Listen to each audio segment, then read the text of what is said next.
2025 বিপিএলে prize money প্রকাশ, তার পকেটে ঢুকবে কত? ফাইনাল যারা জিতবে তারা প্রাইজ মানি হিসেবে পাবে 2.5 কোটি টাকার অর্থ পুরস্কার। রানার্স আপ দল পাবে 1.5 কোটি টাকা। গত আসরের তুলনায় চ্যাম্পিয়ন ওনার আপ দলের অর্থ পুরস্কার বেড়েছে 50 লাখ টাকা করে। আসরে তৃতীয় সেরা দল পাবে 7 লাখ টাকা করে।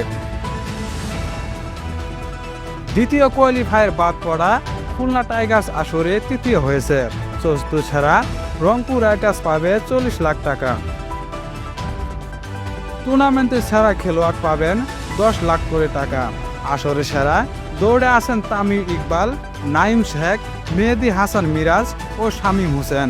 ফাইনাল ম্যাচে সেরা খেলোয়াড় পাবেন 5 লাখ টাকা করে। আসরে সর্বোচ্চ রান সংগ্রহ ও সর্বোচ্চ উইকেট শিকারীও পাবেন 5 লাখ করে টাকা। তো হ্যালো ভিউয়ার্স, আপনারা তো জানলেন কে কত টাকা পাবে, তাহলে চলুন এবার ইউটিউব চ্যানেলটি সাবস্ক্রাইব করা যাক।